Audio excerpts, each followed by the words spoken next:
How you doing, family? Today I want to show you a quick video of something that I have always found to be kind of disturbing when I hear people talk about the Confederate GOP and the Democratic Party. Um, Now I'm creating this video for information purposes, to clarify some things that have really been bothering me for the last, I would say seriously, for the last 15 years, closer to 20 years now. Well, actually 30 years. Um, there is this confusion between the Democratic Party and the Republican Party. And, all parties, have problems. And as an enslaved African that was brought here, or the descendant of enslaved Africans that were brought here to this country by the mutated African white folks, albinos. We've been having this problem, where we have been disconnected and purposefully stripped of our education, our humanity, basically, systematically. And in the process, we're in the middle of the process of recovering and getting back to balance as a people, as Africans, in America. So what I wanted to talk to you about is this both party crap. We got to put that to an end. And but I don't want to go too deep into that, but what I want to focus on here, by showing you this clip from Dr. Oba T'Shaka. He does a phenomenal job of explaining how Ronald Reagan, Bill Clinton is big time, and Obama even, to a certain extent. I always, you may hear that I'm not a big super duper fan of Obama. Blackface in a high place as far as I was concerned. And he took the edge off, but a lot of black people were killed under Obama's watch. So Obama didn't stop anything. He gave us, he did a little bit with the reform, with criminal justice reform, and he pardons some people who should have never been in jail from the beginning. But he really didn't do any groundbreaking anything. He was too much of a coward when it came to taking on real white supremacy. Um, and I don't blame him. He was the first African American. His job was just to show up. It really wasn't. I never had any confidence that he would do much of anything, and I was shocked that he even got elected. But I wanted to in this short snippet, I want you to listen to how beautifully Dr. Oba T'Shaka explains how neo liberalism has been the weapon that it's worked against African Americans big time, but it also was a step toward getting us to where we are now. And unfortunately, this is the evolutionary process, and this is where we are. But he does a phenomenal job of explaining how the Confederate GOP party has been hell bent on making sure that poor whites and mainly African Americans never ever get a chance to gain any kind of humanity or any kind of anything that they would that all the other races on the planet get in order to have be able to protect themselves, to have economic security, and to be self-sufficient. They've done everything in their power, and they continue to do it. And now, after seeing a black man in the White House, they are now losing their mind, and they are prepared to destroy this country if they have to. Again, they have three sides: genocide, homicide, and suicide. And they're at the point of homicide and suicide. They did genocide with COVID-19. They attempted to do genocide, and they did accomplish it under that filthy thing that they call rump. And they were able to assassinate over 500,000 Americans in an attempt to try to kill off as many Black people as possible. So there's the genocide piece. The homicide piece has always been through the police, flooding the neighborhoods with guns and weapons, which really will work against them once we wake up our urban soldiers, which is our young people who are fascinated with guns, and I don't have a problem with that. We just need to train our young people to stop shooting each other and focus that firepower on these Confederate supporters of Donald Rump, and start wiping their asses out, because they've been doing everything in it. Our young urban soldiers they gave them the guns. And so now they're going to rule. The chickens are going to come home to roost on their behinds when they try to come into our neighborhoods and do their final thing, which is going to be suicide bombers. And they're going to continue to try to come into our neighborhoods to commit homicidal guerrilla attacks, and it's not going to work. But I want to let you hear this masterful job that Dr. Oba T'Shaka breaks down and explains how through this new tactic of what they call it, Neo Liberalism, how white folks have tried a new tactic to try to disempower Black people. And this will explain to you so clearly why it's so important that Black people vote. We have to vote. If voting wasn't so important, why are they trying to stop us from voting? I mean, this is so obvious. I just don't understand why Black people don't get this and don't see this. Well, I'm sorry, I take that back. I do understand why we don't get it. You got to remember, 300 years, they told you if I catch you reading, they'll kill you. So reading was that important. They knew that if we started reading and we started learning, they knew we would wake up and remember our past and our greatness and how we have given the world all the sciences, all the languages, all the ability to write and to document the evolutionary history of the human race. We are the chosen people. We have always been the chosen people, and chosen by who? Chosen by God. Why do I say that? Because we were never made into Europeans. We were never made into white people. We were never on a large scale made into albinos and forced and gotten caught in the caves and forced into the caves because we ran to the north because of our albino skins. The vast majority of people on the planet stayed Black, and we still are.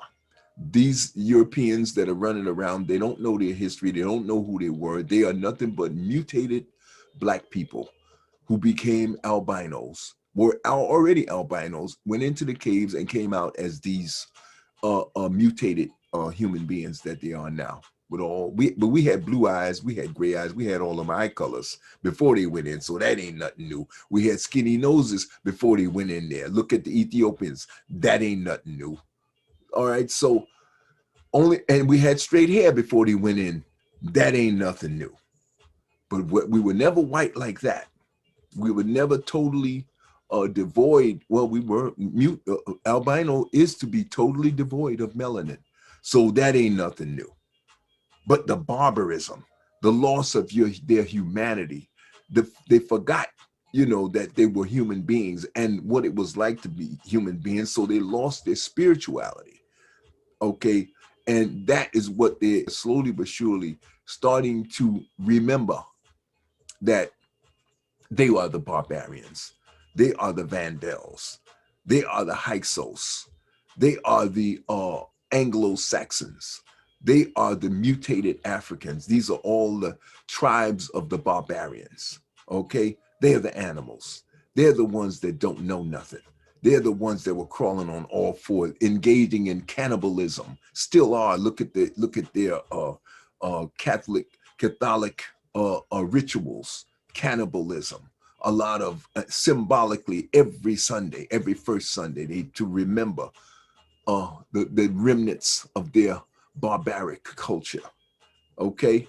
Anyway, I digress. So I want you to listen to what my brother and Baba Oba T'Shaka, the way he masterfully explains how we as African people have been systematically stripped of all of our political power, that which we have to regain and take charge of, because we're paying taxes. And once while we're solving that problem, we can now redouble and retriple and requadruple our efforts to get the payment for the 300 years of free labor that we gave this country. They owe us. And this is a precursor to reparations. I don't care what they call it, repayment. Brother Michael M. Hotep say we should rename it repayment. I agree with him on that. I don't care what we name, what label we put on it. What I disagree with Brother Michael M. Hotep is the pessimistic view and the defeatist attitude that we will not and we cannot expect reparations. I totally disagree with him on that, and I'll reiterate my mantra on a reparation and repayment for the 300 years of free labor from my ancestors. We ain't ever gonna give up on that, and we gonna get paid. Bank on that. I don't give a damn about what nobody else got. We are gonna get paid for that 300 years of free labor my ancestors gave to this country. Oh, I don't work for free. We don't believe in that. Okay, family. But check out this snippet, and I hope you'll find it informative and motivating, and hopefully it will guide you to join the battle. Become more informed, family. Please get involved, get informed, and let's move our people forward. Let's combine this with the new awareness of my book, which is going to be The Anatomy of Existence and the Power of Belief. And this is going to be a groundbreaking book that will transform the entire human race. This book, I'm taking it to the next level. The ancestors have intuitively guided me to create and write this book, and I'm putting it out there so we can move the entire human race to the next level. Okay, family? Enjoy. One love.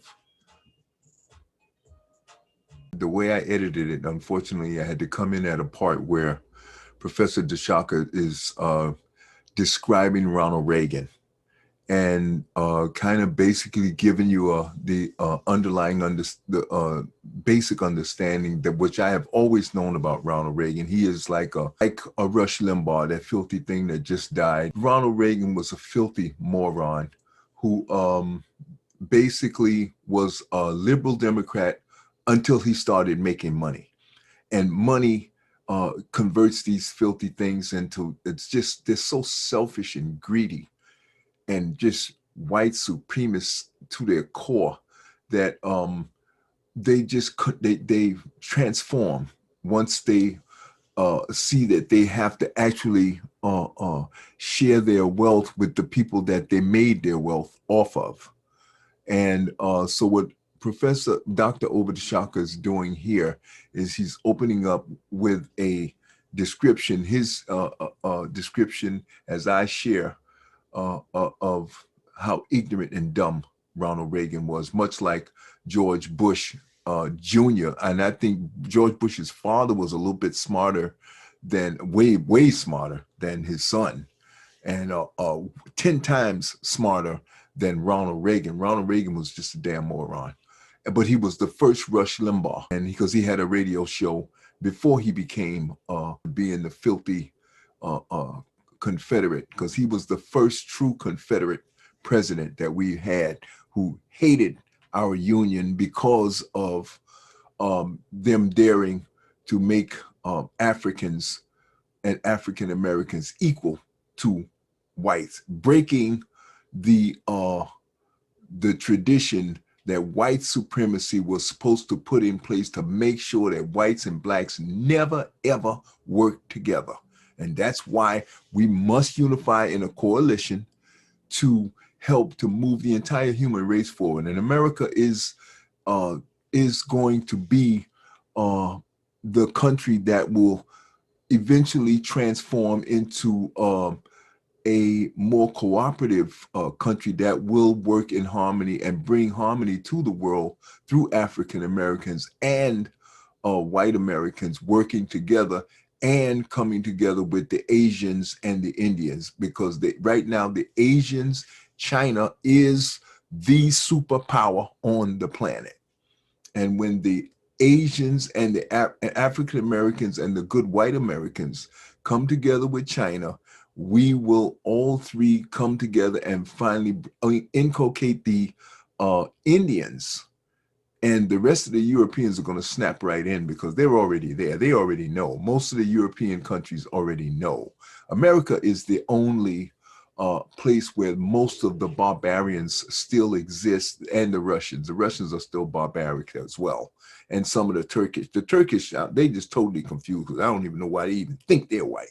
They ain't got no hope of ever being inculcated or actually being white, but they think they are. Anyway, so Dr. Oba T'Shaka, he's coming in, he's opening up. You're gonna come in right when he's describing the moronic,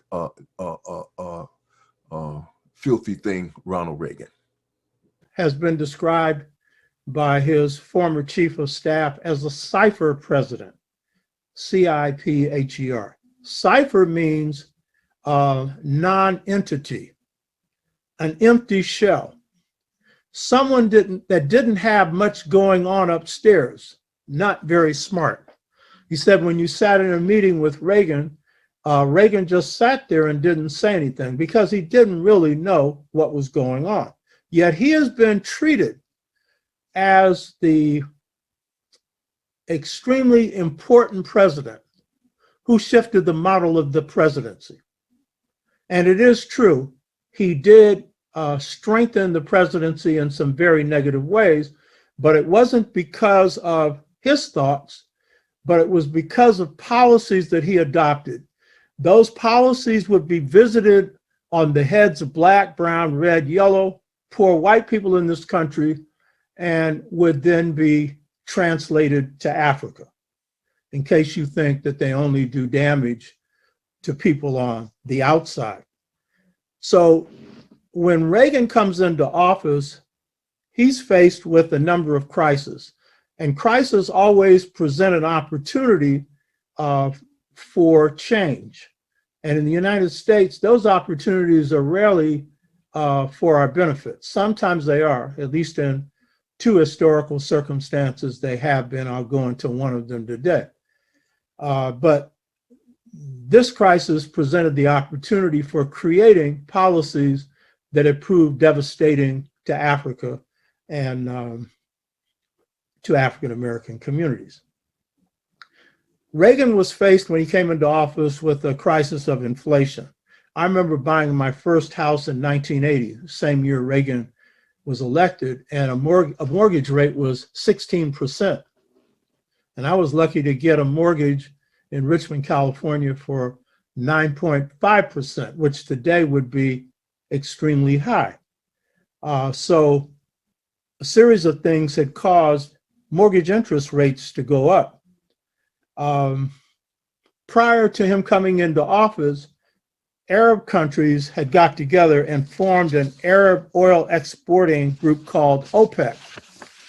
And OPEC had moved to try and gain control of the price of oil. Now, oil had been low, and it led the United States to rely heavily on Arab oil, as did the rest of the world.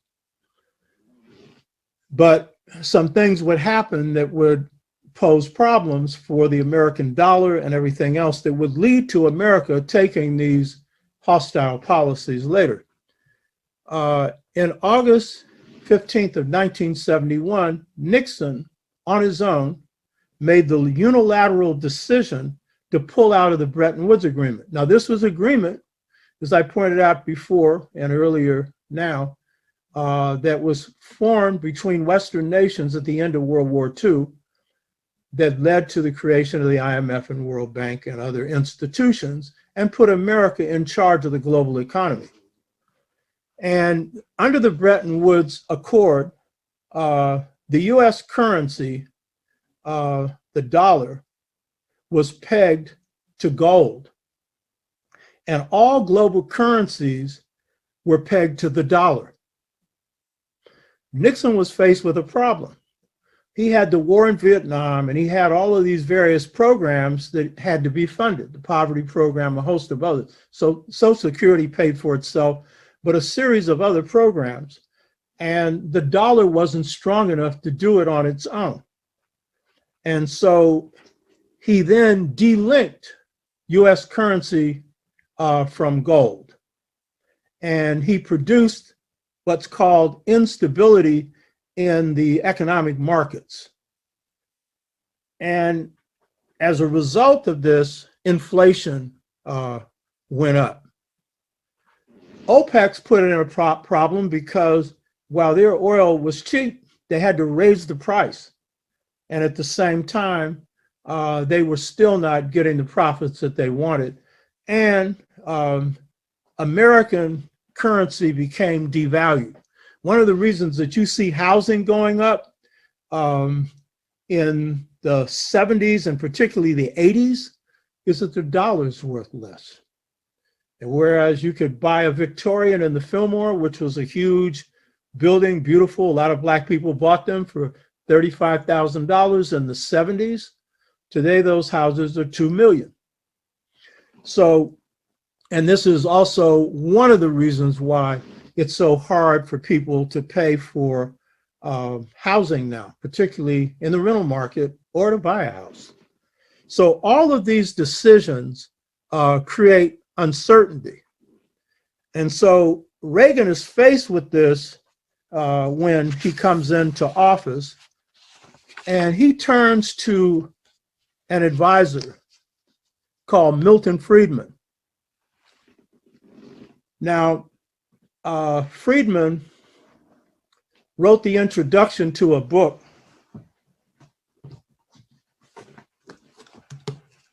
entitled The United States in the 1980s. This is a book put out by the Hoover Institution. This book laid out, and the Hoover Institution in general, 80% of Ronald Reagan's agenda. And this agenda brought poverty back to America full steam. Milton Friedman wrote the introduction, along with his wife, to this book. I pointed out that Milton Friedman came from the University of Chicago, and he was the author of Neo Liberalism. And basically, people like Milton Friedman, but Milton Friedman at the head of this, were adamantly opposed to the New Deal. They were adamantly opposed to Roosevelt's New Deal policies, opposed to Social Security, opposed to welfare programs, opposed to positions that supported labor, opposed to regulation of banks, regulation of investment houses. And that was particularly carried out through Roosevelt's most important act called the Glass-Steagall Act, put into effect in 1933. The essence of this act was to separate commercial banking from investment banking. It was saying that banks can only engage in managing your deposits. They cannot play around with the stock market. Friedman and the people around him and the people that made up Reagan's cabinet were all opposed to these things that benefited poor people. And they were especially opposed to the fact that Roosevelt put an over 90% tax on the rich to pay for these programs. And one of the first things Reagan did was reduce that tax from 90% to in the 30%, around 33% tax range. with many corporations getting away without paying any taxes. So this is really where the policies that lead to the hostile forces hitting Africa that weaken African families really begin. The main argument that Friedman put forward, and you all hear it all the time, is that big government is the problem. This is the big con game. Big government. We need to get big government out of our pockets. Well, the truth is, big government will line the pockets of big business, and it will strip your pockets if you're poor, whatever your color is. But big business was labeled as the enemy. And Reagan, riding his white horse, came in talking about he was the enemy of big business, big government, which of course is a big joke. Big government is no enemy to people who benefit from it. But this is a case of selling a propaganda line so well that you have a lot of people, especially a lot of white people, running around saying, I don't want no big government, and calling it socialism. And of course, that's what they tried to label Biden with, being a socialist, a moderate neoliberal, by the way. In fact, the policies I'm describing, Biden has supported before. Many of the stances he's taking now is going to force him to move away from these policies, provided that you put your size, whatever size your foot is, upside his behind. So big government was defined as the big problem, and corporations were defined as the big answer. And particularly corporations that could get everything that big government had that could be put in their pockets, like Social Security, which big business has wanted for a long time. So Friedman then authors this doctrine of neoliberalism. Notice anytime they're going to get ready to lynch you, they put nice sounding words on it. So liberal, you would think that would be something good, but neo, why would they call it neo? You know what I mean? Because it has nothing to do with what they're doing. So what happens is Reagan adopts this neoliberal agenda, and afterwards Bill Clinton adopts it under what's called New Democracy, or the New Democratic Party. In other words, he called himself a New Democrat. Tony Blair in Britain, when he defeats Margaret Thatcher, who also adopted this same neoliberalism that I'm going to describe, when she was defeated by Tony Blair, she was asked, well, why do you consider that a victory? She said, well, because I had converted my opponent to my position. And so you see Tony Blair coming in wanting to introduce privatization or private ownership into the medical system in Britain. It still has a government-owned system, but they've also allowed a sector of it to go private. And Margaret Thatcher did that with a passion. So both Republican and Democrat buy into this neoliberalism. You need to understand it, because as you're fighting to produce change with this Biden administration, you better understand that in addition to the demands that Black Lives Matter is putting forward and other Black groups and other groups are putting forward, you better look at neoliberalism, because if it is not attacked at the same time, it will defeat whatever you achieve on other levels. So even Barack Obama adopted neoliberalism. So in the previous show, I noted that the economic strategies of neoliberalism were worked out in Indonesia and Chile.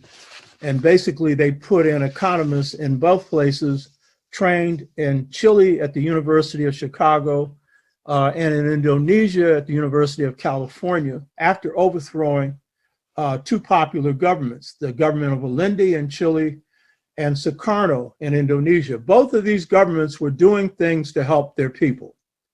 And installed then was a system of neoliberalism under a general named Pinochet in Chile and Suharto in Indonesia. And so what did these policies consist of?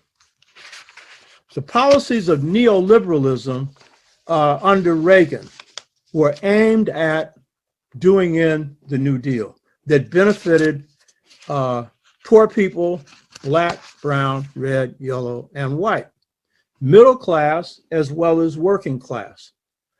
And so one of the first things that Reagan did was move to break up unions with the air traffic controllers who had supported him.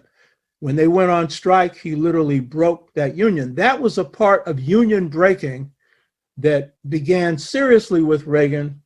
And so you move from a large percentage of labor, over 30% of people in this country being in labor unions, to only 12% today. And with a breaking of unions, then you have low wages. Many people in this country working at $7 an hour. So the cry for $15 an hour. So you have then neoliberalism for Reagan meant going after labor unions, attacking low-income housing, attacking job training programs, attacking AFDC, which is welfare, used to be, and food stamps, all the things that poor people need. I'm sure Reagan had plenty to eat, but he was more concerned about seeing that there need be no bread on the tables of poor people. And of course, ending the taxes on the rich that financed these programs. So neoliberalism under Reagan consists of an ominous Reconciliation Act of 1981. And under this act of 1981, he began to cut a lot of programs.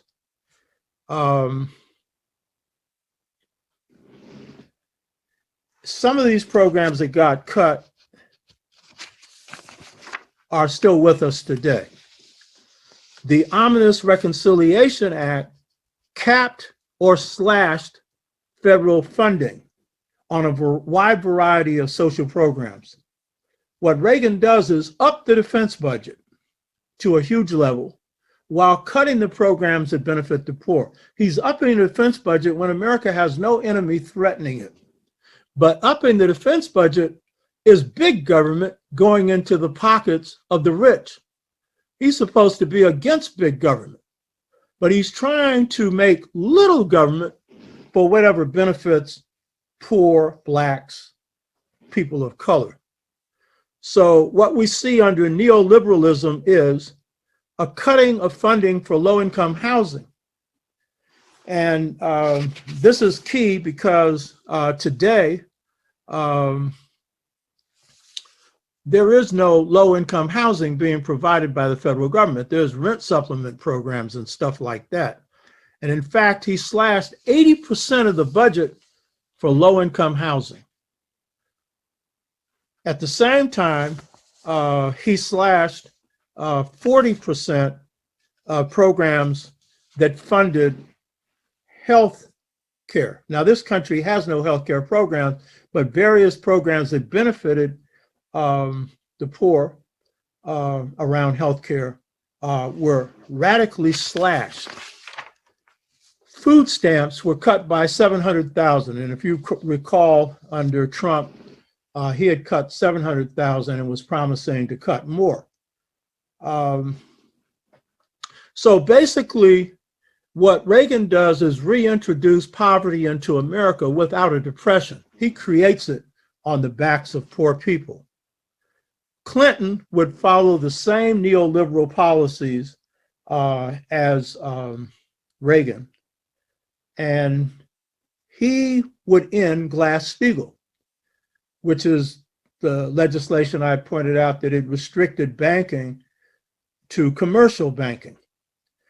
And this did more to bring on the 2008 recession than anything else, even more than the war in Iraq or the war in Afghanistan.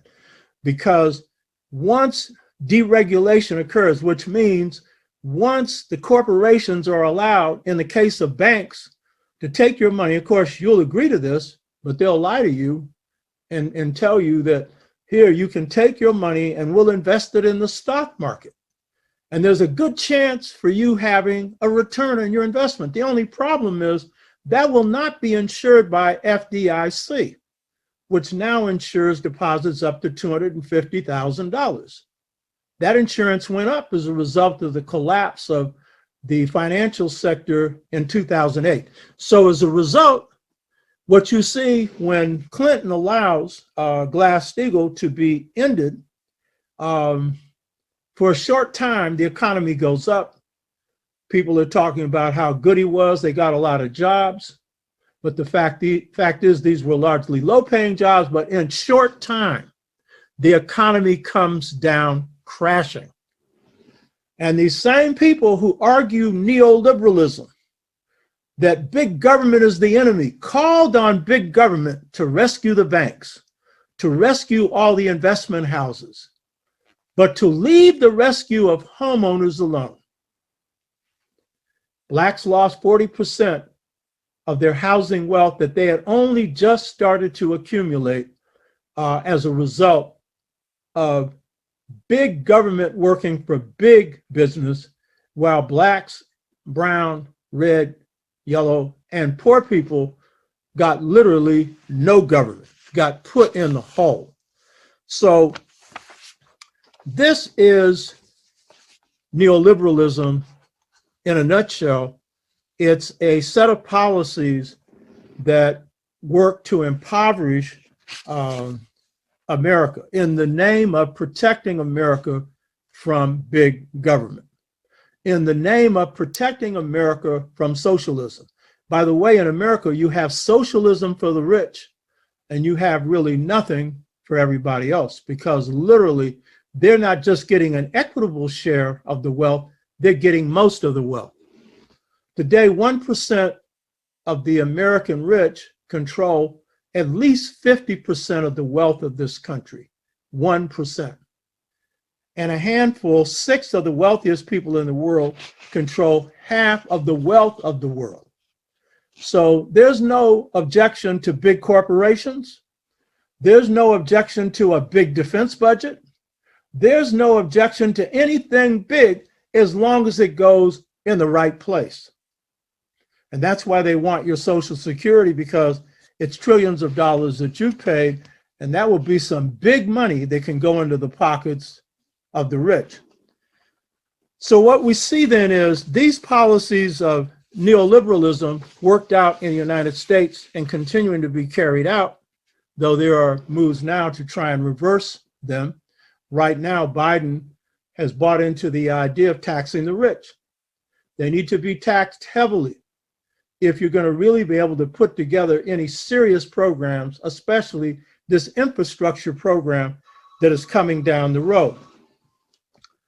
So what we have with Africa then is these policies of neoliberalism that are put into effect by Reagan are brought to Africa.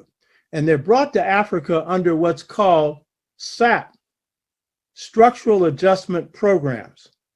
Now, as a pun, we could really say it's a set of programs to make a sap out of anybody that is falling for them.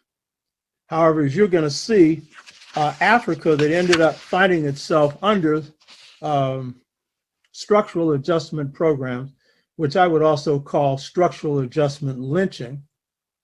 It wasn't that they were always willing. In some cases, African elites went along without any concern for their people. In other cases, they were put in corners, and they found themselves signing on to policies that devastated their people and their economies, and especially African families.